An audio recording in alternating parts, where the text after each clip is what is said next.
नमस्कार, सगरमाथा प्राइम समाचारमा स्वागत छ। म जयन्ती पुडासेनी। सबैभन्दा पहिले मुख्य समाचार।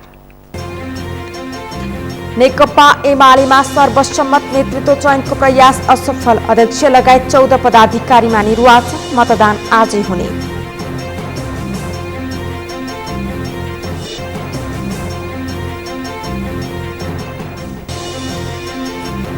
मुलुक र संविधान मास्नेहरूबाट मुक्ति दिलाउन 5 दलीय गठबन्धन बनेको नेकपा एस अध्यक्ष नेपालको भनाई। एमालेमा जनवाद सकिएको टिप्पणी।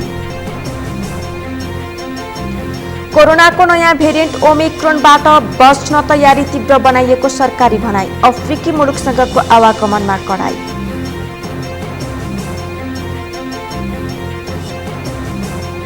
पेरुको उत्तरी क्षेत्रमा 7.5 म्याग्निट्युडको भूकम्प। 75 भन्दा बढी घर ध्वस्त। उद्धारमा जुट्न उद्धारकर्ताहरूलाई निर्देशन।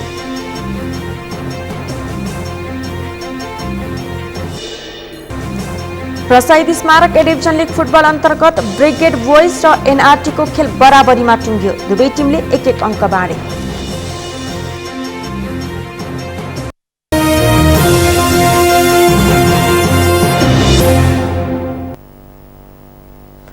अब समाचार विस्तारमा। नेकपा एमालेको महाधिवेशन अन्तर्गत आज विभिन्न पदका लागि चुनाव हुँदैछ। सर्वसम्मत रूपमा पार्टी कमिटी चयन गर्ने अध्यक्ष केपी शर्मा ओलीको प्रयासका बावजुद चुनाव हुन लागेको हो। अध्यक्षमा केपी शर्मा ओली र भीम रावलका बीचमा प्रतिस्पर्धा हुँदैछ भने पदाधिकारी सहित केन्द्रीय सदस्यका लागि समेत चुनाव हुँदैछ। अमृतराज काफ्लेको रिपोर्ट। आइतबार दिनभर सहमतिका लागि भएको प्रयासले केही पदाधिकारी सर्वसम्मत रूपमा चयन हुन सके पनि एमाले अध्यक्ष सहित उपाध्यक्ष, सचिव र केन्द्रीय सदस्यहरूका लागि भने मतदान हुन लागेको हो। अध्यक्षका लागि केपी शर्मा ओली र भीम रावलका बीचमा प्रतिस्पर्धा हुन लागेको छ भने उपाध्यक्षमा भने 7 जनाको उम्मेदवारी परेको छ। 6 जना उपाध्यक्ष रहने एमालेको विधानमा व्यवस्था छ भने केन्द्रीय सदस्यमा भने 30 जना बढी उम्मेदवारहरूले मनोनयन दर्ता गराएका छन्। निर्वाचन त यो त कम्युनिस्ट पार्टीमा हामीले धेरै अभ्यास गरेर दुनियाँलाई यो चिनाएर कम्युनिस्ट पार्टी यति लोकतान्त्रिक हुन्छ भन्ने देखाएर दुनियाँले विश्वास गरेर हामीलाई भोट हालेर समर्थन गरेर हामी ठुलो भएको, शक्तिशाली भएको। लोकतन्त्र हाम्रो लागि धेरै ठुलो शक्तिशाली हुने हतियार हो, अरू केही होइन। यस अर्थमा यो लोकतान्त्रिक अभ्यास हो। त्यस अर्थमा हामीले यसलाई अवलम्बन गरेका हौँ। सर्वसम्मत रूपमा पार्टीका सबै पदाधिकारी सहित केन्द्रीय कमिटी समेत चयन गर्ने तयारी भएको भए पनि अन्तिममा सहमति कायम हुन नसकेपछि एमालेले चुनाव मार्फत नेतृत्व चयन गर्ने प्रक्रिया सुरु गरेको हो। प्रक्रिया अनुसार सोमबार मध्यरातपछि चुनाव हुने जनाइएको छ। एमाले वरिष्ठ उपाध्यक्षमा ईश्वर पोखरेल, महासचिवमा शङ्कर पोखरेल र उपमहासचिवहरूमा प्रदीप गेवाली, पृथ्वी सुब्बा गुरुङ र विष्णु रिमाल निर्विरोध रूपमा निर्वाचित भइसकेका छन्। एमाले वरिष्ठ उपाध्यक्षमा ईश्वर पोखरेल, महासचिवमा शङ्कर पोखरेल र उपमहासचिवहरूमा प्रदीप गेवाली, पृथ्वी सुब्बा गुरुङ र विष्णु रिमाल निर्विरोध रूपमा निर्वाचित भइसकेका छन्। विद्युतीय मेसिन मार्फत भोटिङ हुने र मंगलबार बिहानसम्म परिणाम आउने एमालेको निर्वाचन आयोगले जानकारी दिएको छ। यसअघि नेकपा एमालेको महाधिवेशन बन्द सत्रको हलले पदाधिकारी र केन्द्रीय सदस्यहरूको सूची तयार गरेर हलमा प्रस्तुत गर्ने अधिकार अध्यक्ष केपी शर्मा ओलीलाई दिने निर्णय गरेको थियो, जुन निर्णयमा एमालेका उपाध्यक्ष भीम रावल र उपमहासचिव घनश्याम भूषालले असन्तुष्टि व्यक्त गरेका थिए। सगरमाथा टेलिभिजनका लागि क्यामेरामा सुरेन्द्र राउतका साथमा अमृतराज काफ्ले, काठमाडौँ। नेकपा एमालेमा नेताहरूले नेकपा एमाले भावनाले मात्र नचल्ने बताएका छन्। चितवनमा जारी 10औं महाधिवेशनमा बन्द सत्रको तेस्रो दिन सोमबार बन्द सत्रमा सहभागी नेताहरूले नेकपा एमाले भावनाका आधारमा नभई सिद्धान्तका आधारमा मात्र चल्ने बताएका हुन्। एक रिपोर्ट। नेकपा एमालेमा नेताहरूले नेकपा एमाले भावनामा नचल्ने बताएका छन्। चितवनमा जारी 10औं महाधिवेशनमा बन्द सत्रको तेस्रो दिन सोमबार बन्द सत्रमा सहभागी नेताहरूले नेकपा एमाले भावनाका आधारमा नभई सिद्धान्तका आधारमा चल्ने बताएका हुन्। उनीहरूले पार्टीमा गुट नभए पनि सानातिना गुटहरू बन्न लागेको आरोप लगाउँदै नेताहरूले मतदानबाट आउने निष्कर्ष नै अन्तिम हुने जानकारी दिए। 95% महाधिवेशन प्रतिनिधिहरू मध्ये 1 जनाले मात्रै दुःख दिएको आरोप लगाए। एमाले केन्द्रीय सदस्य सूर्य थापाले महाधिवेशनले नयाँ सन्देश दिने जानकारी दिए। यसले जुन स्थिति सिर्जना गरेका छ समेटिने तहमा भन्दा पनि विग्रहको तहमा उहाँ अग्रसर हुनुभएको छ। यसले के गर्छ भने कार्यकर्तालाई महाधिवेशन प्रतिनिधिहरूलाई केही दुःख त अवश्य हुन्छ, तर खास परिणाममा तात्विक असर यसबाट पर्दैन। कार्यकर्ताले महाधिवेशन प्रतिनिधिले एक ढङ्गको चाहिँ मूल्याङ्कन गरेर एउटा मनस्थिति बनाइसकेका छन्। त्यसअनुसार चाहिँ समेट्ने नसमेट्ने कुरा अब कार्यकर्ताले महाधिवेशनका प्रतिनिधिहरूले मतदान गरेरै टुङ्गो गर्छ। त्यस्तै एमाले नेता घनश्याम भुसालले 10 बुँदे कार्यान्वयन नगर्नु दुर्भाग्य भएको बताए। उनले जन अदालतले गरेको फैसला स्वीकार गर्ने बताउँदै महाधिवेशनमा उपाध्यक्ष पदका लागि उम्मेदवारी दर्ता गराएको बताए। निर्वाचन त यो त कम्युनिस्ट पार्टीमा हामीले धेरै अभ्यास गरेर दुनियाँलाई यो चिनाएर कम्युनिस्ट पार्टी यति लोकतान्त्रिक हुन्छ भन्ने देखाएर दुनियाँले विश्वास गरेर हामीलाई भोट हालेर समर्थन गरेर हामी ठुलो भएको शक्तिशाली भएको लोकतन्त्र हाम्रो लागि धेरै ठुलो शक्तिशाली हुने हतियार हो, अरू केही होइन। यस अर्थमा यो लोकतान्त्रिक अभ्यास हो, त्यस अर्थमा हामीले यसलाई अवलम्बन गरेका हौँ। एमाले नेता माधव ढुङ्गेलले निर्वाण हुनु ऐतिहासिक अवसर भएको बताए। उनले सहमतिको प्रयास हुँदाहुँदै पनि निर्वाचनमा जानु लोकतान्त्रिक पद्धति भएको जानकारी दिँदै सबैका इच्छाको सम्मान गरिने बताए। पार्टीको ऐतिहासिक आवश्यकतालाई मध्यनजर गर्दै प्रतिनिधिहरूले पार्टी अध्यक्षलाई सहमतिको नाम ल्याउने म्यान्डेट दियो र पार्टी अध्यक्षले आफ्नो टिमसँग अथवा अध्यक्ष मण्डलसँग आफ्ना समकालीन नेताहरूसँग र आफ्नो स्थायी कमिटीसँग भरपूर परामर्श गरेर एउटा सहमतिको नाम हल समक्ष प्रस्तुत गर्नुभयो। र यो हाम्रो पार्टी लोकतान्त्रिक विधि र प्रक्रियालाई पनि उत्तिकै महत्त्वका साथ आत्मसात गर्ने पार्टी भएको हुनाले पार्टी अध्यक्षले घोषणालाई यो अन्तिम रूप हो भन्ने कुरा चाहिँ गर्नु भएन। त्यस्तै एमाले नेत्री पार्वती राउलले एमाले महाधिवेशन ऐतिहासिक भएको बताउँदै निर्वाचन लोकतन्त्रको सुन्दर पक्ष भएको बताइन्। महाधिवेशन नेकपा एमालेको 10औं राष्ट्रिय महाधिवेशन ऐतिहासिक रूपले अगाडि बढेको छ। हामीले खुल्ला सत्रलाई जुन ऐतिहासिक अभूतपूर्व रूपमा सम्पन्न गर्यौं, बन्द सत्र पनि त्यही हिसाबले हामीले गर्यौं। अहिले चाहिँ हामी नेतृत्व निर्माणको चरणमा छौं र नेतृत्व पनि करिब हामी एउटा निर्णय प्रक्रियामा टुकिरहेका छौं कि प्राविधिक चाहिँ प्रक्रियाहरू चाहिँ हामी फलो गर्नुपर्ने र त्यो प्रक्रियागत उसमा चाहिँ हामी अगाडि बढिरहेका छौं। नेता देवी गेवालीले नेकपा एमाले महाधिवेशनपछि भरभराउँदो हुने बताए। उनले नेकपा एमाले नयाँ ऊर्जा र शक्तिका साथ अगाडि बढ्दै देशव्यापी रूपमा अभियान चलाउँदै मतपत्र च्यातेर पनि जित्न नसकिने गरी आगामी निर्वाचनमा जित्ने बताए। एमाले जनताले भन्छ देवी गेवाली जनताको मेयर हो, जितेको हो, दालझेल गरेर मतपत्र च्यातेर हराएको भन्दा हिजो च्यात्ने के अरे प्रयोजनमा मतियार भनेको जितनारायण श्रेष्ठले नै भन्दै हुनुहुन्छ नि। अहिले मैले किन भन्न पर्यो? एमाले भरभराउँदो कहिले काहीँ के हुन्छ भने खनियोको आगो भन्ने थाहा छ? खनियो भन्ने एउटा बिरुवा हुन्छ, त्यसको आगोको कोइला हुन्छ र त्यो कोइला कहिलेकाहीँ के हुन्छ भने माथि खरानी दाबिएको हुन्छ। अलिकति एउटा हुरी अलिअलि त्यसको बतास अलिअलि ढुङ्ग्रोले हावा दिएपछि त्यो खरानी उड्छ अनि झलझलाउँदो गरी भरभराउँदो गरी जसरी रापताप दिने एउटा ऊर्जा प्रदान गर्छ खनियोको के अरे कोइलाले, त्योभन्दा पनि बढी शक्तिशाली। त्यस्तै एमाले नेत्री कमल ओलीले नेकपा एमाले लोकतान्त्रिक पार्टी भएको प्रमाण चितवनमा देखाइदिएको बताइन्। उनले नेकपा एमालेका कार्यकर्तामा उत्साह कायमै रहेको तर्क गरिन्। हामी प्रणालीगत रूपमा पनि निर्वाचनमा जानै पर्थ्यो, यो प्रक्रिया पूरा गर्नै पर्थ्यो जुन प्रक्रिया हामीले अहिले पूरा गरिरहेका छौँ हैन। सहमति भए पनि गर्नु पर्थ्यो, कसैले त्यसमा आफ्नो प्रजातान्त्रिक अधिकार अनुसार प्रयोग पनि गर्न सक्नुहुन्छ, उम्मेदवारी दिन सक्नुहुन्छ। त्यसकारणले हाम्रो पार्टी लोकतान्त्रिक छ, प्रजातान्त्रिक छ, हामी लोकतन्त्रका हिमायती हौँ, हामी त्यसको संरक्षणकर्ता हौँ भन्ने हामीले देखाइरहेछौँ। नेकपा एमाले ठूलो पार्टी भएकाले अझै ऊर्जाका साथ अघि बढ्ने एमालेका नेताहरूको भनाइ छ।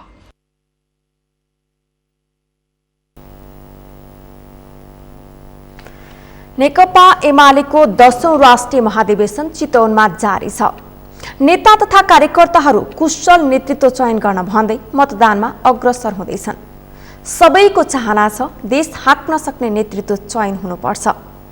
यही सन्दर्भमा हामीले नेकपा एमालेको महाधिवेशनको बन्द सत्रका सहभागीहरूलाई सोधेका थियौं, एमालेको भावी नेतृत्वबाट के अपेक्षा गर्नुहुन्छ? हेरौं उनीहरूको जवाफ उनीहरूकै शैलीमा।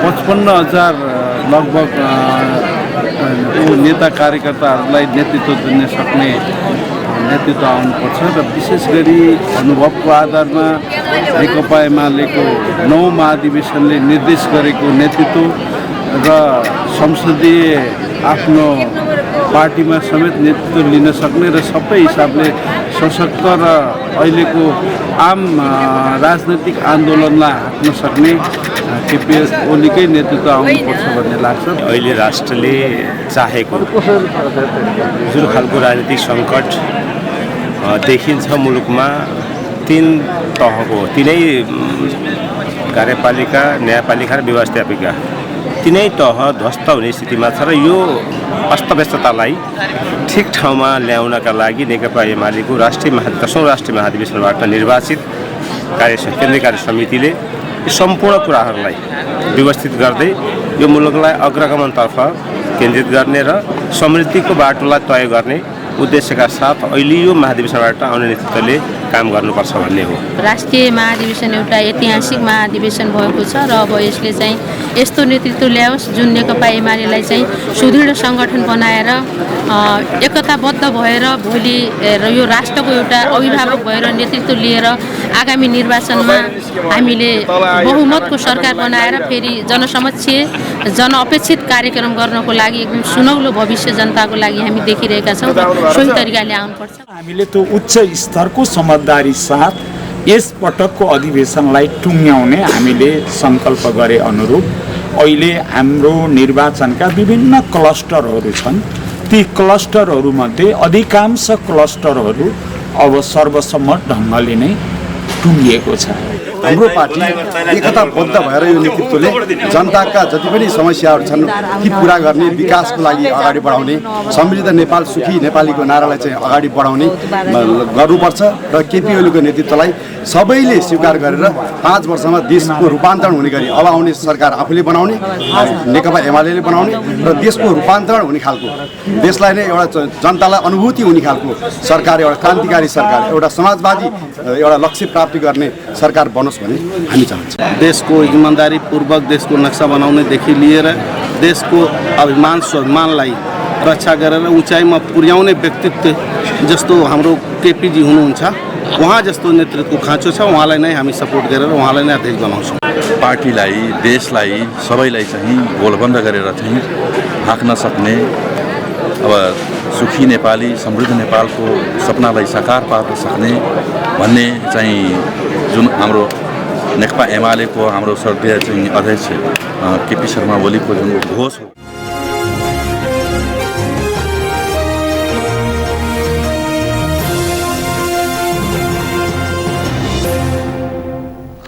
नेकपा एकीकृत समाजवादीका अध्यक्ष माधव कुमार नेपालले आफूले कम्युनिस्ट आन्दोलनमा नेकपा एमालेबाट विद्रोह गरेको बताएका छन्। एमालेमा फरक विचार राख्नेहरूको उचित स्थान नभएको भन्दै विद्रोह गरेको प्रस्ट्याए। एक रिपोर्ट। सोमबार प्रज्ञा भवनमा आयोजित कार्यक्रममा अध्यक्ष नेपालले विद्रोह गर्नुको कारण बुझ्न चितवनको तमासा र चितवनको कुम्भ मेला नै पर्याप्त रहेको बताए। उनले नेकपा एमाले पार्टीभित्र फरक मत राख्नेहरूको अपमान भइरहेको भन्दै नेकपा एमालेमा जनताको बहुदलीय जनवादका गफ मात्रै हाँकिएको बताए। नेकपा एमाले कुनै पनि जनवादी अधिकारहरू प्रदान नगर्ने, विचारको बहस सञ्चालन नगर्ने प्रवृत्तिले नै नेकपा एमाले कम्युनिस्ट क्रान्तिकारी दिशामा बढ्न सक्दैन भन्ने प्रश्न पारेको भन्दै अध्यक्ष नेपालले एमाले अधोगतितर्फ गइरहेको दावी गरे।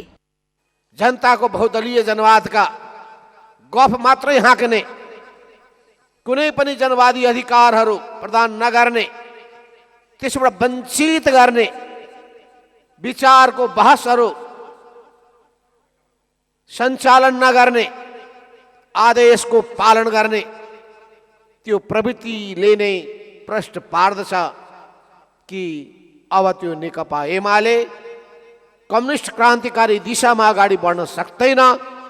त्यो अब अधोगतितर्फ गइसकेको छ, दक्षिणपन्थी बाटोतर्फ लागिसकेको छ। अध्यक्ष नेपालले नेकपा एमालेलाई विदेशीको दलालीले मात्र प्रशंसा गर्न सक्ने भन्दै राष्ट्रिय प्रजातन्त्र पार्टीका नेताले महाधिवेशन उद्घाटनमा एमालेको उच्च प्रशंसा गर्नु शोभनीय नभएको बताए। उनले राम्रो विचारधाराको पार्टीले राम्रोकै साथ दिने र नराम्रो विचारधाराको पार्टीले नराम्रोकै साथ दिने भन्दै एमालेको कामले पार्टी कुन दिशातर्फ गइरहेको छ भन्ने प्रश्न देखिने बताए। उनले अहिले वामपन्थी र लोकतान्त्रिक शक्तिहरू मिलेर 5 दलीय गठबन्धनको सरकार बनाएर मुलुक र संविधान मास्नेहरूबाट मुक्ति दिलाएको बताए। राष्ट्रिय प्रजातन्त्र पार्टीका नेताले उच्च प्रशंसा गरेको, विदेशीहरूको दलाली गर्नेहरूले उच्च प्रशंसा गरेको, त्यसबाट थाहा हुन्छ कि वास्तवमा त्यो पार्टी कुन दिशातर्फ जान खोज्दैछ। राम्रोले राम्रोलाई प्रशंसा गर्दा रहेछन्, नराम्राले नराम्रालाई नै प्रशंसा गर्दछ। त्यसो हुनाले राम्रा राम्रासँग, नराम्रा नराम्रासँग अहिले हामी वामपन्थी शक्तिहरू, लोकतान्त्रिक शक्तिहरू एकताबद्ध भएर 5 दलीय गठबन्धन बनाएका छौँ र यो मुलुकलाई, संविधानलाई छतबिछत पार्न खोज्ने शक्तिबाट मुक्त गरेका छौँ। अध्यक्ष नेपालले क्रान्तिबाट प्राप्त गरेका उपलब्धिहरूको जगेर्ना गर्न र क्रान्तिबाट प्राप्त भएको उपलब्धिहरूप्रति अत्यन्तै सजग भएको बताए। उनले देशलाई प्रगतिको दिशामा अघि बढाउनका लागि नेकपा एकीकृत समाजवादी लागि पर्ने पनि बताए। नेपाली कांग्रेसको 14औं महाधिवेशनमा सभापतिका आकांक्षी रामचन्द्र पौडेललाई गृह जिल्लामै धक्का लागेको छ। पौडेलको गृह जिल्ला तनहुँमा सम्पन्न जिल्ला अधिवेशनले सभापति शेरबहादुर देउवा पक्षका उम्मेद्वार जित प्रकाश आले जिल्ला सभापतिमा विजयी भएका छन्।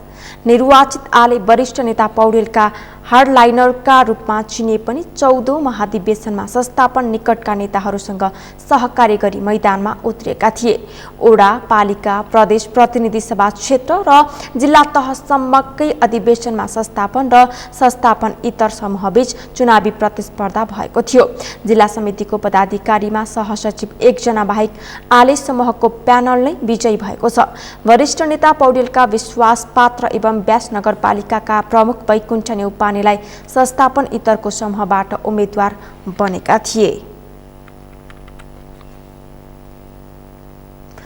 नेपाली कांग्रेसका केन्द्रीय सदस्य बद्री प्रसाद पाण्डेले पार्टीको 14औं महाधिवेशनमा सहमहामन्त्री पदमा उम्मेदवारी दिने घोषणा गर्नुभएको छ। आज काठमाडौँमा पत्रकार सम्मेलन गर्दै केन्द्रीय सदस्य पाण्डेले पार्टीको 14औं महाधिवेशनमा सहमहामन्त्री पदमा उम्मेदवारी दिने घोषणा गर्नुभएको हो। उहाँले पार्टीलाई सुधारेर राजनीति सुधार्ने र राजनीति सुधारेर देश सुधार्ने बाटोमा लैजान आफू अग्रसर रहने बताउनुभयो। केन्द्रीय सदस्य पाण्डेले विचारमा एकरूपता र स्पष्टता, विधानको अक्षरश पालना, नियमित बैठक तथा कार्यकर्ता कार्यालय र अर्थको व्यवस्थापन नै पार्टी सुदृढीकरणको आफ्नो पहिलो एजेन्डा भएको बताउनुभयो। पुराना पुस्ताको योगदान र बलिदानलाई स्मरण गर्दै नयाँ पुस्ताको सोचलाई पार्टीमा लागू गर्ने पाण्डेले बताउनुभयो। नेपालको लगभग राजनीतिक कार्यक्रमका सन्दर्भमा फन्को मारेको छु र अहिले देशभरिका साथीहरूले तपाईहरु पदाधिकारी तहमा पुग्नुपर्छ र एउटा निर्णायक भूमिका पार्टीको केन्द्रमा बसेर निर्वाह गर्नुपर्छ भन्ने उहाँहरूको अभिमत छ। साथीहरूको शुभेच्छा छ, समर्थन छ, सहयोग छ, सुझाव छ। त्यसकारणले पनि मैले सहमहामन्त्री पदमा पिछडिएको क्षेत्रबाट उम्मेदवारी दिने निर्णय गरेको छु। केन्द्रीय सदस्य पाण्डेले देशभरका साथीहरूले पदाधिकारीमा पुग्नुपर्छ भन्ने सुझाव दिएको पनि स्मरण गर्नुभयो।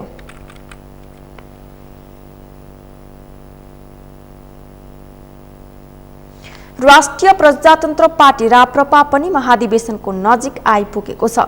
यही मङ्सिर 15 देखि काठमाडौँमा हुने महाधिवेशनका तयारीका कामहरू भइरहेका छन्। राजनीतिक सरगर्मी पनि बढेको छ। यही सन्दर्भमा अध्यक्ष कमल थापाले पुनः अध्यक्ष पदका लागि उम्मेदवारी घोषणा गरेका छन्। एक रिपोर्ट। सोमबार काठमाडौँमा आयोजित कार्यक्रममा अध्यक्ष थापाले काठमाडौँमा मङ्सिर 15 गतेदेखि हुने पार्टीको महाधिवेशनमा आफूले पुनः अध्यक्षमा उम्मेदवारी दिने घोषणा गरेका छन्। उनले पार्टीमा रहेर नगरी नहुने काम धेरै बाँकी रहेको र त्यो काम अपुरो छोडेर आफू बाहिरिन नसक्ने बताए। उनले एकपटक एकत्रित पार्टीको नेतृत्व गरेर राप्रपालाई एकपटक माथि उठाएपछि मात्रै नेतृत्व हस्तान्तरण गर्ने बताए। यो पृष्ठभूमिमा म तपाईहरु समक्ष आगामी दिनमा पार्टीलाई कहिल्यै फुट्न नदिने र नफुटाउने संकल्पका साथ पार्टीको अध्यक्ष पदमा आफ्नो उम्मेदवारीको घोषणा गर्दछु। साथीहरु, केही कामहरू अधुरा छ, केही कामहरू नगरी नहुने कामहरू बाँकी छ। यी अधुरा कामहरूलाई अधुरै छोडेर पलायन हुने अनुमति मलाई छैन।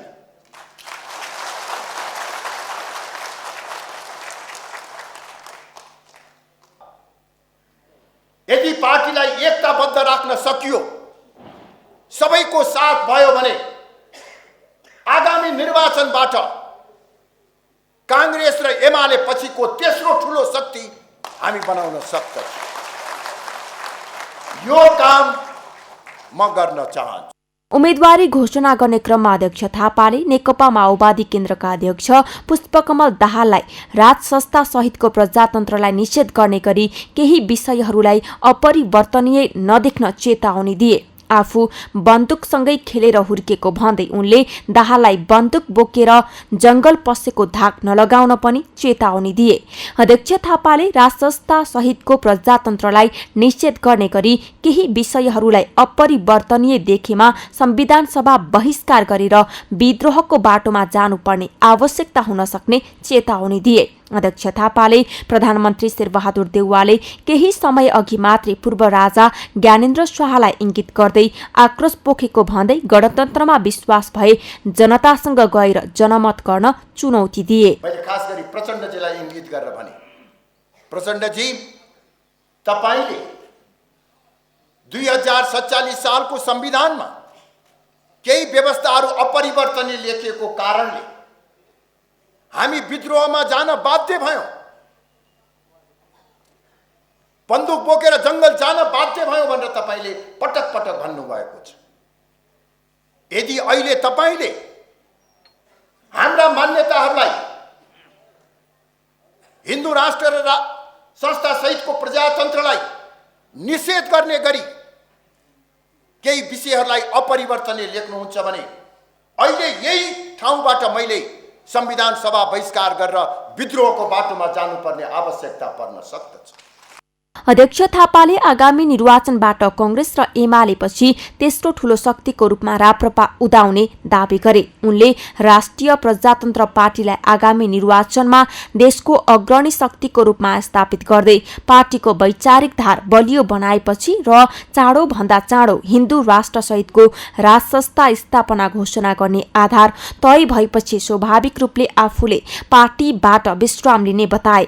सबै एकत्रित भएर काम गरे आगामी निर्वाचनमा अप्रत्याशित सफलता हासिल गर्ने भन्दै अध्यक्ष थापाले आफू पछिको उत्तराधिकारी राजेन्द्र लिङदेन र धवल शमशेर नै भएकाले एकपटक एकत्रित पार्टीको नेतृत्व गरेर राप्रपालाई माथि उठाउने अवसर आफूलाई दिन आग्रह समेत गरे। सगरमाथा समाचारमा एकैछिन विश्रामपछि कोरोनाको नयाँ भेरिएन्ट ओमिक्रोनबाट बच्न तयारी तीव्र बनाइएको सरकारी भनाई। अफ्रिकी मुलुकसँगको आवागमनमा कडाई।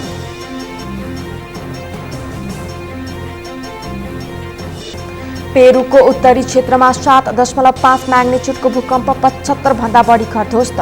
उद्धारमा जुट्न उद्धारकर्ताहरूलाई निर्देशन।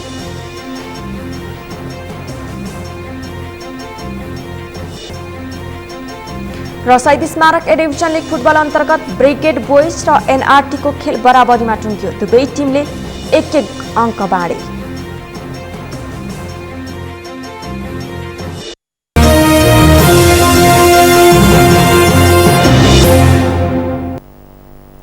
विश्रामपछि पुनः स्वागत छ। अब बाँकी समाचार।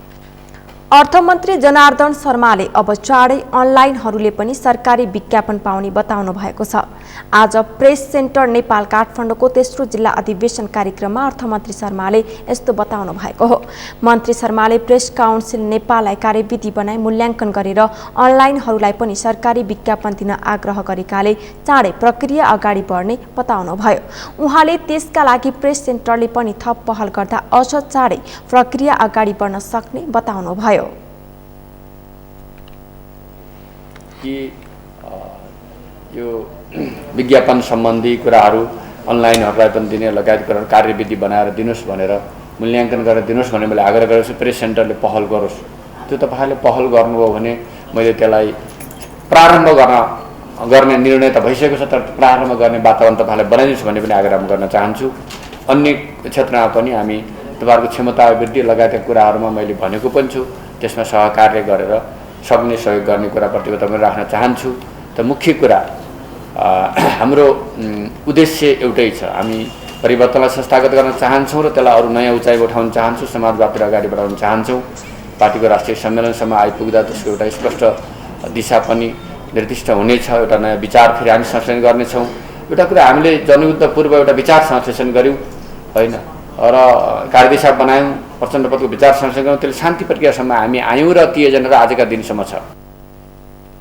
अर्थमन्त्री शर्माले नेकपा माओवादी केन्द्रको अबको मुख्य उद्देश्य सङ्घर्ष गरेर ल्याएको परिवर्तनलाई संस्थागत गर्ने बताउनुभयो। उहाँले नेकपा माओवादी प्रचण्ड पथबाट शान्ति प्रक्रियादेखि आजसम्मको स्थितिमा आएको बताउनुभयो।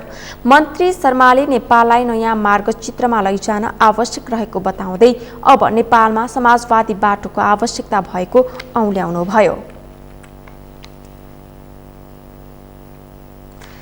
शहरी विकास मन्त्री रामकुमारी झाँक्रीले बस्ने घर तथा शहर सुरक्षित र बस्न लायक हुनुपर्ने बताउनु भएको छ। आज पुल्चोक इन्जिनियरिङ क्याम्पसले आयोजना गरेको रेट्रोफिटिङ परीक्षण कार्यक्रममा मन्त्री झाँक्रीले यस्तो बताउनु भएको हो।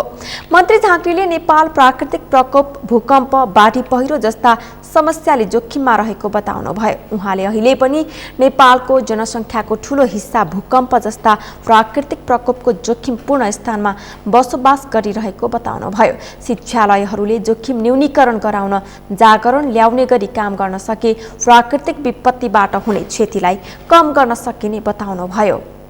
नागरिकले आफूले पनि स्वतःस्फूर्त आफ्ना घरहरूलाई, बासहरूलाई सुरक्षित बनाउनुपर्छ भन्ने एक प्रकारको जागरणको लागि पनि यो महत्त्वपूर्ण छ र एकाडेमियामा त यस्ता धेरै नै महत्त्वपूर्ण छ भन्ने लाग्छ मलाई। भर्खरै अनुसन्धान गरिसके पछाडि आएका परिणामहरूले जुन कार्यक्रममा हामीले इन्ट्रोड्युस गरेर जान्छौँ त्यसका पछाडि केही सफलताहरू पनि अवश्य हुन्छ जस्तो लाग्छ। त्यही कारणले गर्दा सबैभन्दा पहिले त घर बस्न लायक सुरक्षित हुनैपर्छ, सहर पनि बस्न लायक र सुरक्षित हुनैपर्छ। त्यही कारणले यो हाम्रो प्राथमिकता पनि त्यसतर्फ हुनुपर्छ। सबै नागरिकहरूलाई सुरक्षित आवासको कुरा गर्दै गर्दा हाम्रा जोखिममा रहेका घरहरूलाई सुरक्षित गराउने प्रयासको लागि यस्ता कार्यक्रमहरू आगामी दिनमा हाम्रो सरकारले यसलाई कार्यक्रमको रूपमा अगाडि बढाउने नै छ। मन्त्री झाँक्रीले जनतालाई उचित वासस्थान दिन नेपाल सरकारले काम गरिरहेको बताउनु भएको छ। सरकारले यस विषयमा योजनाबद्ध विकास आवासको हक सुनिश्चित गर्ने उद्देश्य सरकारको रहेको बताउनुभयो।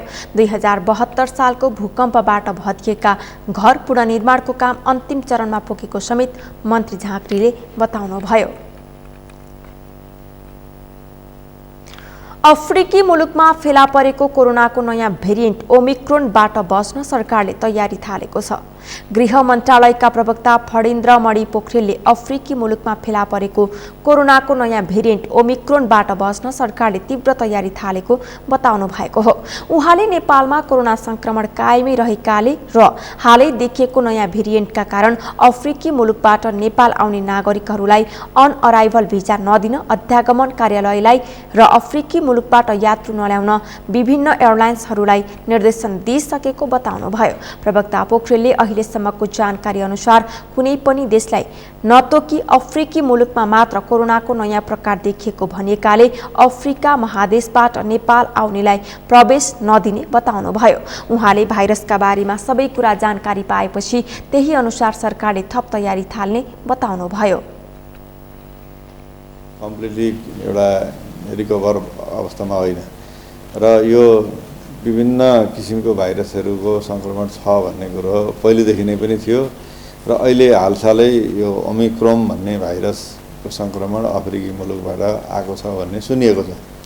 सुनेपछि हामीले यसलाई चाहिँ सतर्कता अपनाउनको लागि अब हामीले के गर्ने भन्ने सन्दर्भमा पहिले त मान्छे त्यो ठाउँबाट कुन ठाउँ हो भन्दाखेरि अफ्रिकी मुलुक भनेको छ, यो देश उदेश भनेर पनि भनिएको छैन।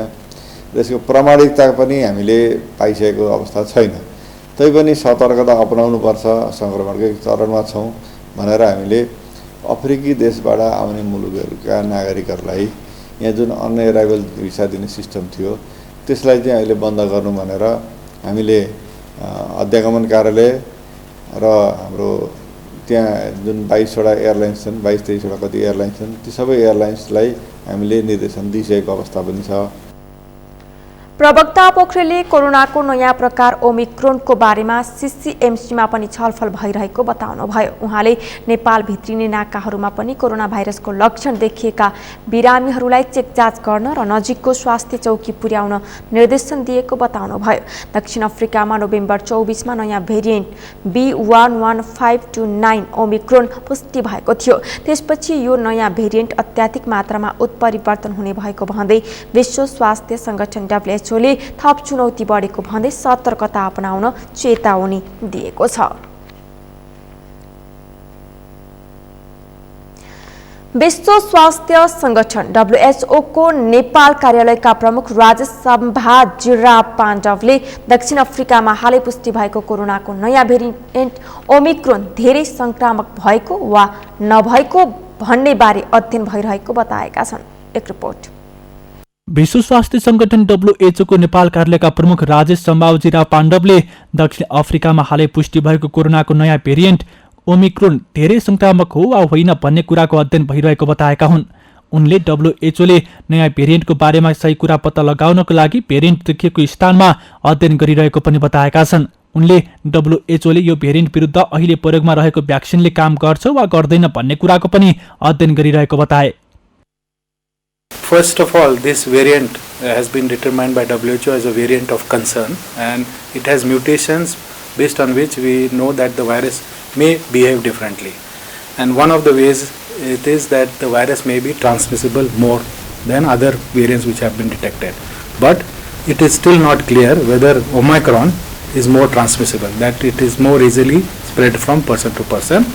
There is research ongoing in South Africa and around the world to understand more the epidemiology of the variant. प्रमुख पाण्डवले कोरोनाको नयाँ भेरिएन्टबाट बच्नको लागि सदाझै मास्क अनिवार्य लगाउनुपर्ने, हात मिचिमिची धुनुपर्ने, सभा सम्मेलनहरू रोक्नुपर्ने बताएका छन्। उनले अहिले नेपालमा कोरोनाको संक्रमण सकिएको झैं एकै ठाउँमा भेला भएर बस्नेहरूको जमात बढ्दै गएको र सार्वजनिक स्थलमा समेत मास्कको प्रयोग नगर्नेहरूको संख्या बढ्दै गइरहेकोले त्यसतर्फ सचेत हुनुपर्ने बताएका छन्। प्रमुख पाण्डवले अस्पतालहरू तयारीका साथ रहनुपर्ने, रियाल सिंगान खकारहरू जथाभावी नफाल्ने र कोरोनाको लक्षण देखिए तत्काल परीक्षण गरेमा कोरोना महामारीलाई नियन्त्रण गर्न सकिने बताएका छन्। What is important is people should continue, even after they are vaccinated, they need to continue to take individual measures such as washing hands regularly, wearing a well-fitted mask, maintaining physical distance, keeping in rooms which are ventilated, avoiding crowded places, and coughing and sneezing in your elbow. Just like other countries elsewhere, Nepal is at equal risk for this variant to come into the country through travelers coming from abroad.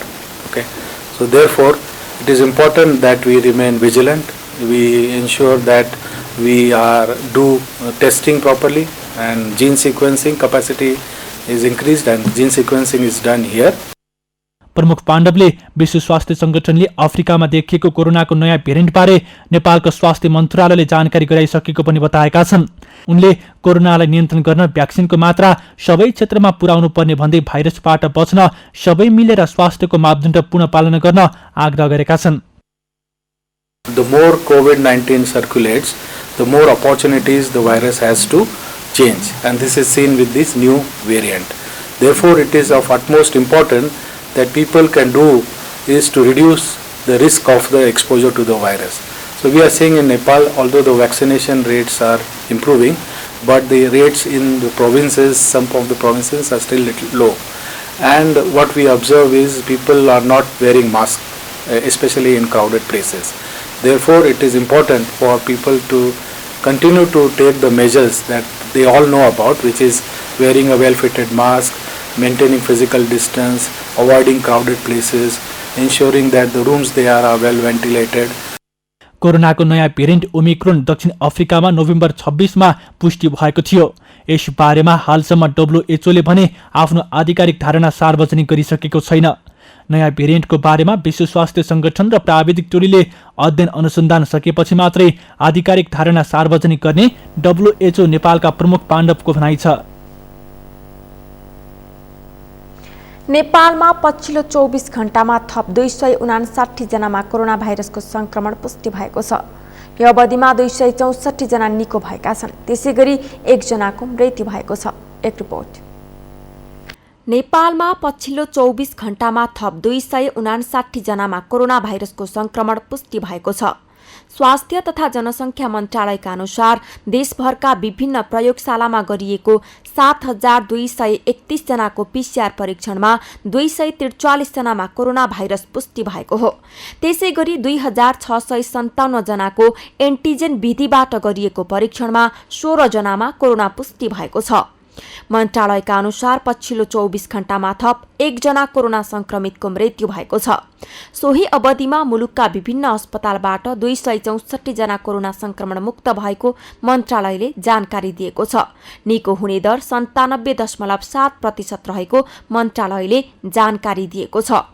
हालसम्म corona संक्रमणबाट मृत्यु हुनेको संख्या 11524 पुगेको छ। हाल 98 जना क्वारेन्टिनमा छन्। 159 जना आइसियु र 37 जना भेन्टिलेटरमा रहेको मन्त्रालयले जनाएको छ। पछिल्लो 24 घण्टामा देशभर 1,44,534 जनाले कोरोना विरुद्धको खोप लगाएका छन्। सगरमाथा समाचारमा एकैछिन विश्रामपछि पेरुको उत्तरी क्षेत्रमा 7.5 म्याग्निट्युडको भूकम्प 75 भन्दा बढी घर ध्वस्त। उद्धारमा जुट्न उद्धारकर्ताहरूलाई निर्देशन।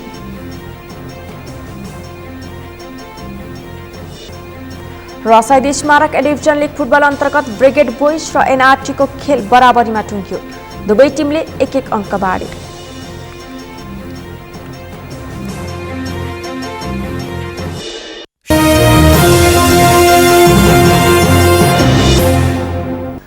अब पालो अर्थ समाचारको।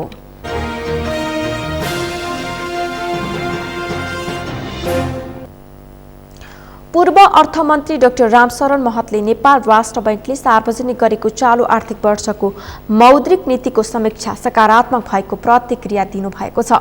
मौद्रिक नीतिको समीक्षाको विषयमा प्रतिक्रिया दिँदै कोरोना महामारीबाट शिथिल बनेको अर्थतन्त्र चलायमान बनाउने गरी मौद्रिक नीति आएकाले सकारात्मक रहेको डाक्टर महतले बताउनुभयो। उद्योग व्यवसायहरूलाई चाहिँ धेरै नोक्सान भएको छ। हरेक क्षेत्रमा चाहिँ थोरो नोक्सान भएको छ।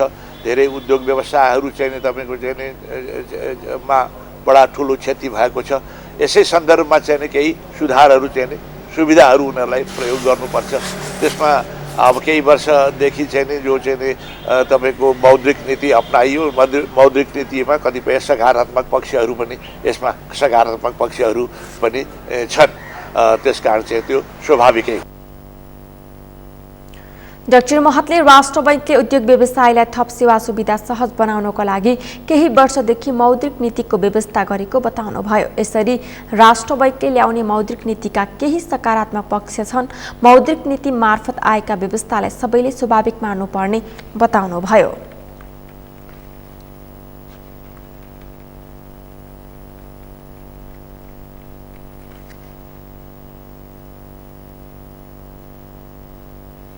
मारुति सिमेन्टको गुणस्तरको विषयमा कुनै समस्या नभएको गुणस्तर तथा नापतोल विभागले प्रश्न पारेको छ।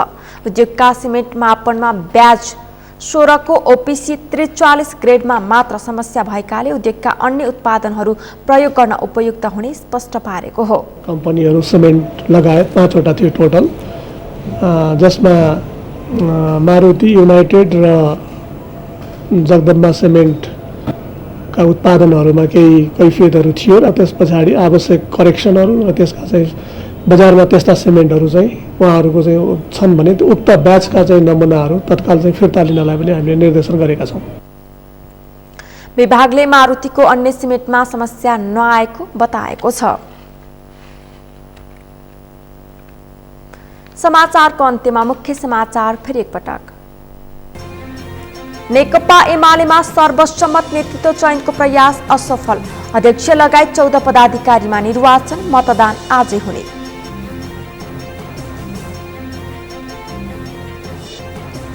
मुलुक र संविधान मास्नेहरूबाट मुक्ति दिलाउन 5 दलीय गठबन्धन बनेको नेकपा एस अध्यक्ष नेपालको भनाई। एमालेमा जनवाद सकिएको टिप्पणी।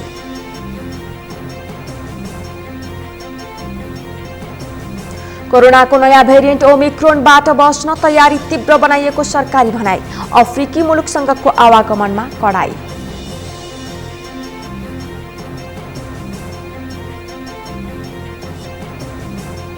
पेरुको उत्तरी क्षेत्रमा 7.5 म्याग्निट्युडको भूकम्प, 75 भन्दा बढी घर ध्वस्त, उद्धारमा जुट्न उद्धारकर्ताहरूलाई निर्देशन।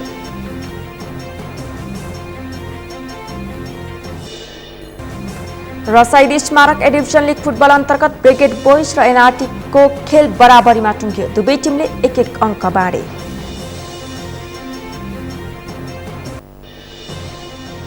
हवस् त सगरमाथा समाचार अहिलेलाई सकियो। तपाईँ समाचार बुलेटिनका साथै सगरमाथा टेलिभिजनका सम्पूर्ण कार्यक्रम www.sagarmatha.tv मा पनि पढ्न र हेर्न सक्नुहुनेछ। साथै युट्युबमा youtube.com/sagarmatha.tv नेपालमा हेर्न सक्नुहुनेछ। तपाईँ हामीलाई फेसबुकमा पनि facebook.com/stv नेपालमा फलो गर्न सक्नुहुनेछ। समाचारको शिखर, नेपालको गौरव, नेपालको पहिलो न्युज च्यानल सगरमाथा टेलिभिजन हेर्दै गर्नुहोला। नमस्कार।